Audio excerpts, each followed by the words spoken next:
तो आज इस वीडियो के माध्यम से हम जानेंगे कैसे बने त्यागमल से गुरु तेग बहादुर सिंह जी। क्यों गुरु तेग बहादुर जी ने अपनी गर्दन कटवा ली लेकिन इस्लाम को स्वीकार नहीं किया। औरंगजेब का क्रूर सच और शहीदी का अमर संदेश। क्यों सिख धर्म में दिसंबर के महीने को शुभ कार्यों के लिए ठीक नहीं माना जाता। क्या गुरु जी को पता था कि शहीद होना ही इस समस्या का समाधान है। कौन थे वो निर्दयी लोग जिनकी इच्छा थी कि गुरु जी शहीद हो जाएं। गुरु तेग बहादुर जी की शहादत के बाद ऐसा कौन सा घटनाक्रम हुआ जिसने पूरी दुनिया को झकझोर कर रख दिया। जी हाँ, इस वीडियो को पूरा देखिए। अगर आपको वीडियो लॉन्ग लगे तो आप स्किप बिल्कुल भी ना करें।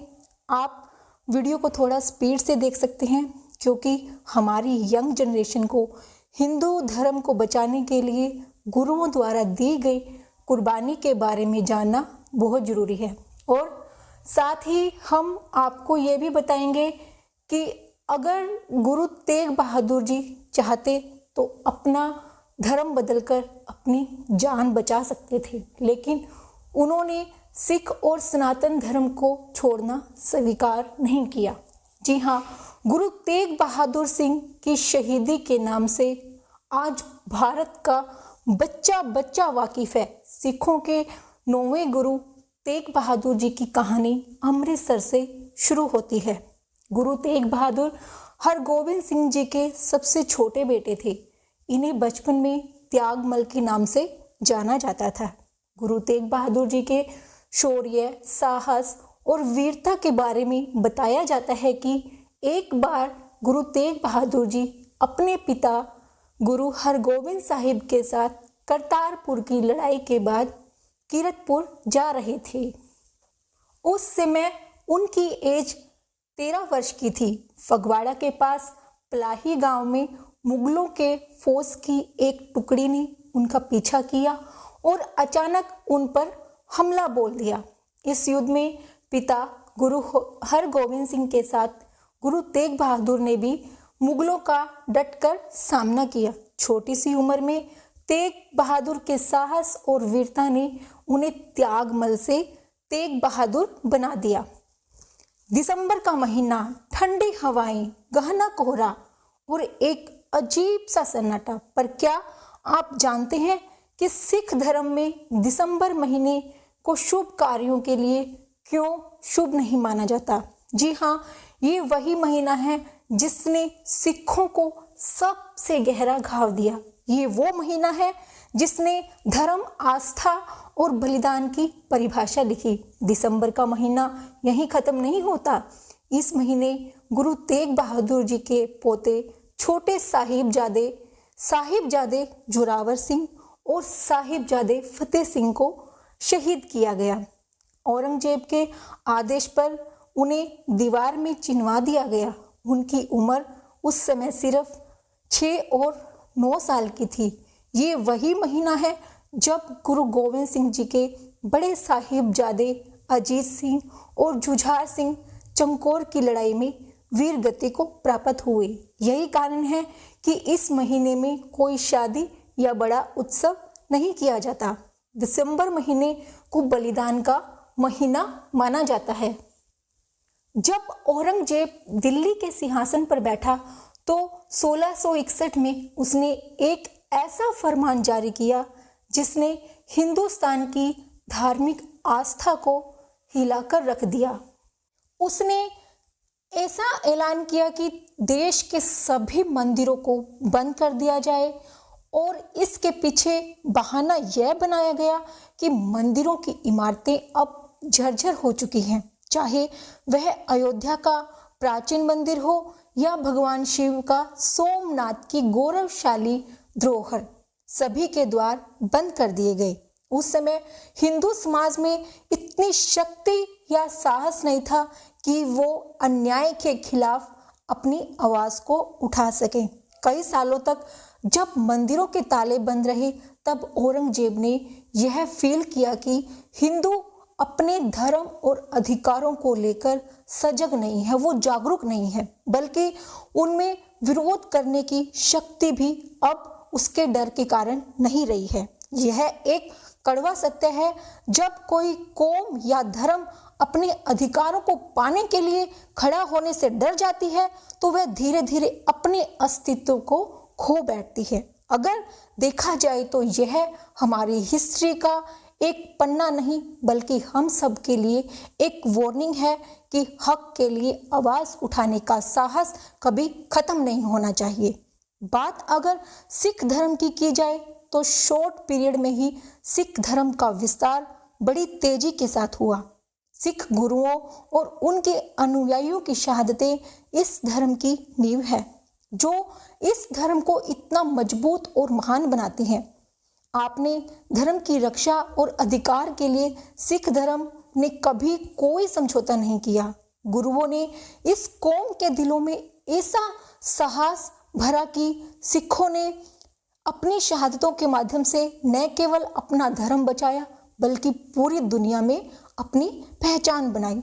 अब औरंगजेब की बात करें तो औरंगजेब मुगल साम्राज्य का सबसे क्रूर, नीच, निर्दयी, दुष्ट और लालची किस्म का इंसान था। उसने सत्ता और धर्म की भूख में अपने ही परिवार को खत्म कर दिया।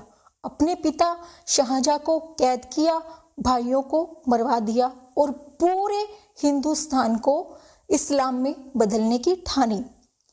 उसने 1674 में हिंदू मंदिरों को तोड़ने और उनकी जगह मस्जिद बनाने का आदेश दिया। उसने यह भी ऐलान किया कि हिंदुओं को पैसे का लालच देकर जबरदस्ती मुसलमान बनाया जाए। औरंगजेब इतना दुष्ट और निर्दयी था कि जो हिंदू मुस्लिम धर्म को स्वीकार नहीं करता उसका बेरहमी से कत्ल करवा देता। औरंगजेब चाहता था कि हिंदू धर्म के सभी संत और मुखिया मुसलमान बन जाए और दबाव में आकर उनके अनुयायी भी मुसलमान बन जाए। औरंगजेब ने अपने हाकिमों को यह क्रूर आदेश दिया कि वे हिंदुओं के पवित्र स्थलों के प्रतिष्ठित ब्राह्मणों को इस्लाम धर्म अपनाने के लिए बाध्य करें। उनके काजियों ने उसे यह सुझाव दिया था कि यदि कश्मीर के सम्मानीय पंडितों को मुसलमान बना दिया जाए तो पूरे हिंदुस्तान के हिंदू अपने आप ही इस्लाम को कबूल कर लेंगे। यह सजेशन दुष्ट औरंगजेब को अच्छा लगा। उसने तुरंत आदेश दिया कि कश्मीर के पंडितों पर अत्याचार किए जाएं, उनके घरों और संपत्तियों को जब्त कर लिया जाए और उन्हें ऐसी भयानक यातनाएं दी जाएं जो उन्हें झुकने पर मजबूर कर दें। जब इस तरह कश्मीरी पंडितों पर भारी जुल्म ढाए गए तो उन्होंने सूबेदार से 6 महीने का समय मांगा और वचन दिया कि इस समय के बाद या तो वो इस्लाम धर्म अपनाएंगे या फिर अपने धर्म की रक्षा के लिए जो कठोर सजा मिलेगी उसे खुशी खुशी स्वीकार कर लेंगे। जब सूबे के हाकिम ने कश्मीरी पंडितों को 6 महीने की मोहलत दी तो उनके दिलों में गहरी बेचैनी छा गई। सभी प्रमुख पंडित अमरनाथ के प्रसिद्ध मंदिर में इकट्ठा हुए और भगवान शिव के सामने हाथ जोड़कर प्रेयर करने लगे। उन्होंने अपनी पूरी श्रद्धा, आस्था और विधि विधान के साथ भगवान शिव की पूजा की, भगवान शिव से मदद की गुहार लगाई, लेकिन कोई चमत्कार नहीं हुआ। उनकी आंखों के सामने मौत का साया मंडरा रहा था। इसी कठिन समय में कश्मीरी पंडितों के मुखिया कृपाराम ने सभी से कहा, शिवजी की मूर्तियां औरंगजेब ने मंदिरों समेत तोड़ दी, लेकिन शिवजी ने उस पर कोई कहर नहीं ढाया। ऐसे में हमें किसी महापुरुष या सच्चे संत का सहारा लेना होगा, तभी हमारी रक्षा हो सकती है। यह सुनकर सभी पंडितों की आंखों में उम्मीद की एक किरण जाग उठी। तभी कृपाराम ने ये बात भी कही कि हमें ऐसे महान व्यक्ति को मिलना चाहिए जिसमें न केवल शक्ति और साहस हो बल्कि हमें सही राह दिखाने में भी वो सक्षम हो। ऐसे में ही एक महान पुरुष थे गुरु नानक देव जी, जो न किसी बादशाह से डरते थे और न ही किसी जालिम हाकिम के सामने झुकते थे। उनकी गद्दी आज भी चल रही है और उनके बाद आने वाले गुरुओं ने भी हमेशा न्याय का डटकर सामना किया है। छठे गुरु श्री हरगोविंद साहिब जी ने अपनी छोटी सी सेना के साथ जालिम मुसलमान शासकों को करारा सबक सिखाया था। आज उनकी गद्दी पर 9वें गुरु श्री तेग बहादुर जी विराजमान हैं। जब कृपाराम ने उनकी शक्ति और भक्ति के बारे में सुनाया तो सबके दिल में एक उम्मीद जागी। उन्होंने पूरे विश्वास के साथ कहा कि गुरुजी हमारी फरियाद जरूर सुनेंगे और अपने साहस और आशीर्वाद से औरंगजेब को अन्याय करने से रोक देंगे। सभी कश्मीरी पंडित कृपाराम जी के साथ आंखों में आंसू और दिल में दर्द लेकर गुरुजी के पास पहुंचे। उन्होंने दुख भरी कहानी गुरुजी को सुनाई। पंडितों ने विनती करते हुए कहा, महाराज, औरंगजेब ताकत और अहंकार के नशे में चूर होकर हमें जबरन मुसलमान बनाने पर तुला है। हमारे हिंदू धर्म के प्रतीक तिलक और जनेऊ खतरे में है। वह चाहता है कि पूरे हिंदुस्तान को मुस्लिम बना दे। अब हमारी आखिरी उम्मीद आप ही हैं। आप ही हमें हमारे धर्म को उसके जुल्म से बचा सकते हैं। उन्होंने आगे कहा, हमने अपने प्रदेश से 6 महीने की मोहलत लेकर यहाँ तक का सफ़र तय किया है, लेकिन यह समय बीतने के बाद तो हमें इस्लाम कबूल करना पड़ेगा या फिर हमें अपनी मौत को गले लगाना होगा। पंडितों की करुणा भरी कथा सुनकर गुरुजी चुप हो गए। उनकी आंखों में गंभीरता और गहरी सोच साफ झलक रही थी। वे धर्म और मानवता को बचाने के उपाय सोचने लगे। तभी उनके साहिबजादे गोविंद राय जी उन्हीं के पास बैठे थे।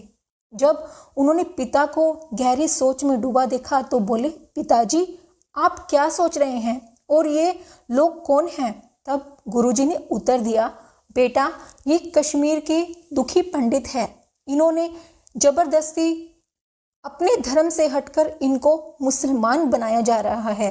इनकी रक्षा के लिए किसी ऐसी महान आत्मा को बलिदान देना होगा। अगर ये अपना धर्म नहीं छोड़ेंगे तो इनकी जान खतरे में है। ये सुनते ही गोविंद राय जी ने बिना किसी झिझक के कहा, पिताजी, इस दुनिया में आपसे बड़ा और कौन महापुरुष होगा जो इनकी मदद कर सके। आप जरूर इनकी रक्षा कीजिए। अपने बेटे की साहसी और निडर बातें सुनकर गुरुजी ने पंडितों से कहा और यह भरोसा दिलाते हुए बोला कि जाकर अपने सूबे के हाकिम को बता दो, अगर औरंगजेब हमारे गुरु तेग बहादुर को मुसलमान बना लेगा तो हम सब भी मुसलमान बनने को तैयार हैं। गुरुजी के यह शब्द सुनकर पंडितों के चेहरे खिल उठे। वे खुशी खुशी अपने घर लौट गए और औरंगजेब को संदेश भेजा कि अगर गुरु तेग बहादुर जी इस्लाम कबूल कर लें तो हम सब भी मुसलमान बन जाएंगे। औरंगजेब ने सोचा, अगर एक व्यक्ति को इस्लाम में लाने से पूरा हिंदू समाज मुसलमान बन जाएगा तो यह मेरा सबसे बड़ा काम होगा। इसी सोच के साथ उसने गुरुजी को इस्लाम स्वीकार करवाने की ठान ली। जब पंडित चले गए तो गुरु तेग बहादुर जी ने दिल्ली जाने का निश्चय किया। उन्होंने अपने बेटे गोविंद राय को गुरु गद्दी सौंप दी और अपनी यात्रा के लिए 6 सिख साथियों को चुना। जब यह खबर फैली तो बड़ी संख्या में सिख उनके साथ चलने के लिए एकत्रित हुए। गुरुजी ने यह सब देखकर सभी सिखों को एक संदेश दिया। उन्होंने धरती पर एक लकीर खींचते हुए कहा, इस लकीर से आगे कोई नहीं आएगा। यह मेरी जिम्मेदारी है कि मैं तुम्हारे विश्वास और धर्म की रक्षा करूं। गुरुजी ने सिखों को यह हिदायत दी कि वे साहिबजादे गुरु गोविंद राय का हमेशा ख्याल रखें और उनकी आज्ञाओं का पालन करें। जब विदाई का समय आया तो गुरु जी ने श्री गोविंद राय जी को अपनी बाहों में कसकर पकड़ लिया। इस दृश्य को देखकर माता नानकी की आंखों में एक बड़ी भारी उदासी छा गई। तब गुरुजी ने सभी को एक महत्वपूर्ण संदेश दिया कि इस संसार में कोई भी चीज स्थायी नहीं है, ना ही शरीर का संबंध हमेशा रहता है। सभी को प्रभु का स्मरण करना चाहिए क्योंकि वही है जो हमारे अंतिम समय में हमारा साथ देगा। वह 6 सिख गुरु जो दिल्ली गुरुजी के साथ आए थे उनका नाम भी इतिहास में अंकित है। भाई दयाला जी, भाई मतीदास जी, भाई सतीदास जी, भाई गुरुदत्ता जी, भाई जयंता जी और भाई उदयचंद जी। दिल्ली पहुंचने के बाद औरंगजेब ने गुरु तेग बहादुर जी को उनके 3 अनुयायियों भाई मतीदास, भाई सतीदास और भाई दयाला जी के साथ गिरफ्तार कर लिया। गुरुजी ने भाई गुरुदत्ता और भाई उदय जी को आगरा में ही रुकने का आदेश दिया था ताकि वे दिल्ली की सारी जानकारी अनंतपुर साहिब तक पहुंचा सकें और उनके परिवार को हर स्थिति से अवगत करवा सकें। भाई गुरुदत्ता जी और भाई उदय जी आगरा से दिल्ली पहुंचे और भाई जयंता जी के पास ठहरे जो पहले ही दिल्ली पहुंच चुके थे। इतिहास में यह दर्ज है कि जब गुरुजी के पकड़े जाने की खबर औरंगजेब को मिली तो उसने अपनी लिखी हुई हुक्मनामे के साथ काजी को गुरुजी के पास भेजा। गुरुजी से एक व्यक्ति ने कहा, अगर तुम सचमुच सच्चे गुरु हो तो कोई चमत्कार करके दिखाओ। अगर तुम चमत्कार नहीं कर सकते तो इस्लाम अपना लो, और अगर तुम इनमें से कोई भी बात नहीं मानते तो तैयार रहो, तुम्हें मार दिया जाएगा।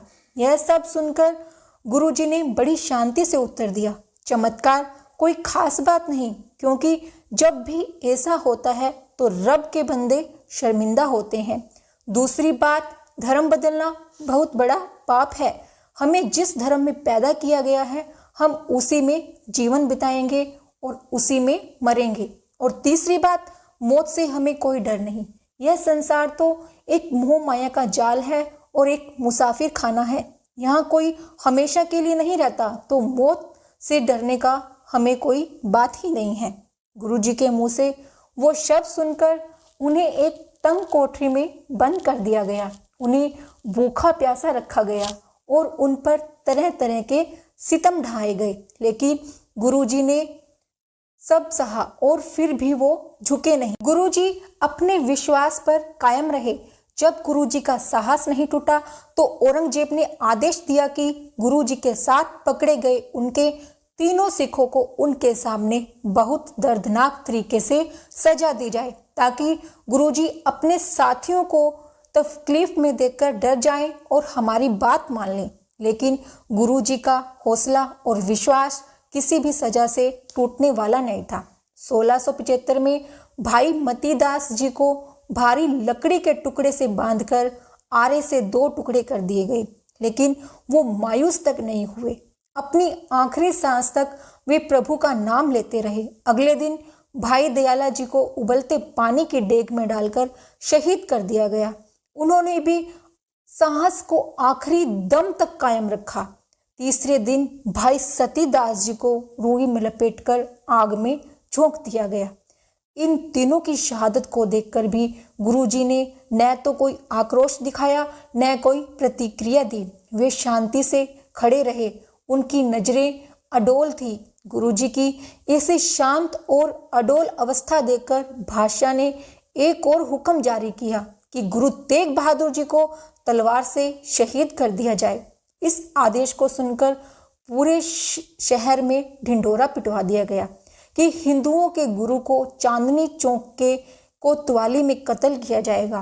काजी ने गुरुजी के पास जाकर यह आदेश सुनाया और उन्हें मुसलमान बनने के लिए मजबूर किया, पर गुरुजी ने सख्त शब्दों में कहा, हम प्रभु के साथ अपने धर्म को छोड़कर किसी और धर्म को नहीं अपना सकते। हम अपने धर्म की रक्षा के लिए शहीद होने के लिए तैयार हैं।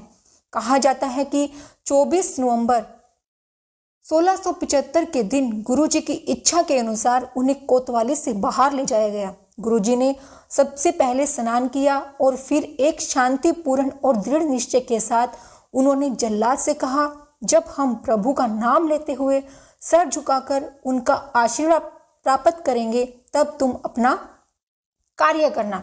इस समय गुरुजी की बातों में कोई घबराहट नहीं थी, केवल आत्मसमर्पण और श्रद्धा थी।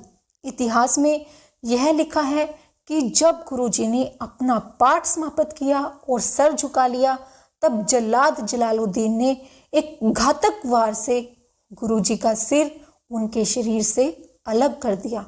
हजारों लोगों की आंखों में आंसू थे।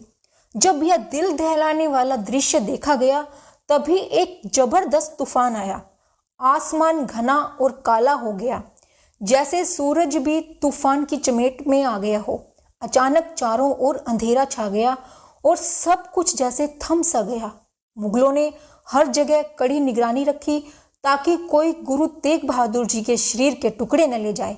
उनके बलिदान से लोग इतने डरे हुए थे कि कोई भी आगे बढ़कर गुरु तेग बहादुर जी का शीश और धड़ उठाने की हिम्मत नहीं कर सका।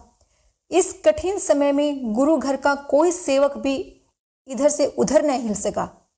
गुरु जी के सच्चे से भाई उदयचंद, भाई जयंता जी और भाई गुरुदत्त जी उस मुश्किल वक्त में भी गुरु जी के साथ खड़े थे।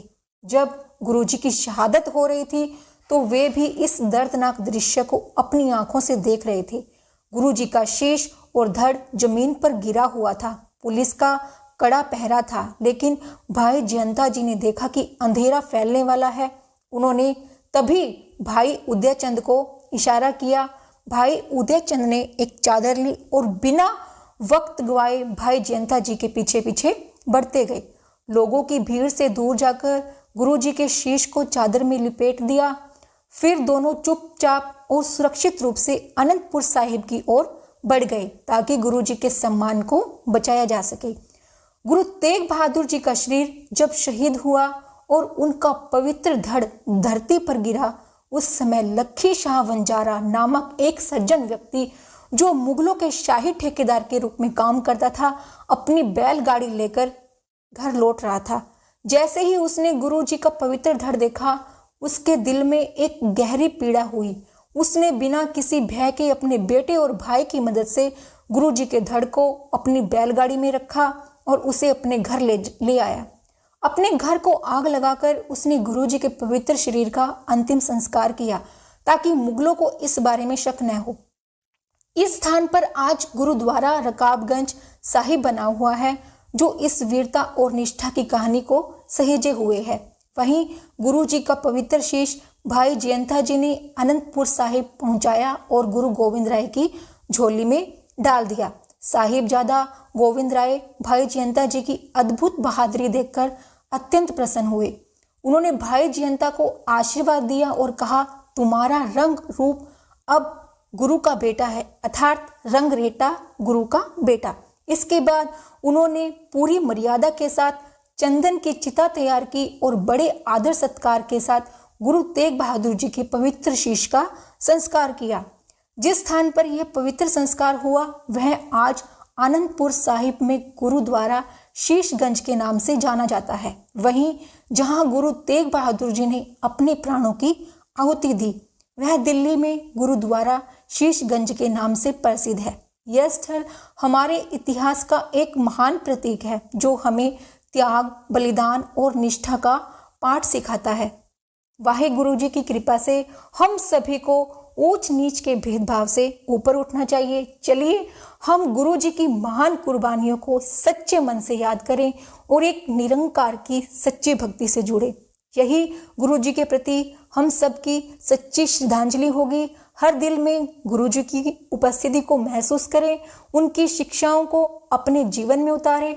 गुरु जी की रोशनी से हर अंधकार दूर हो जाए और हम सभी एकता, प्यार और शांति की ओर बढ़े। वाहेगुरु जी का खालसा, वाहेगुरु जी की फतेह। गुरु जी की कृपा से हम सब अपने भीतर की अच्छाई को जाने, पहचाने और इस दुनिया में सच्ची मोहब्बत और भाईचारे का संदेश फैलाएं। अगर आपको यह वीडियो अच्छी लगी हो तो दिल से अपने गुरुओं के संदेश को लाइक करें और चैनल को सब्सक्राइब करें और वीडियो को शेयर करें।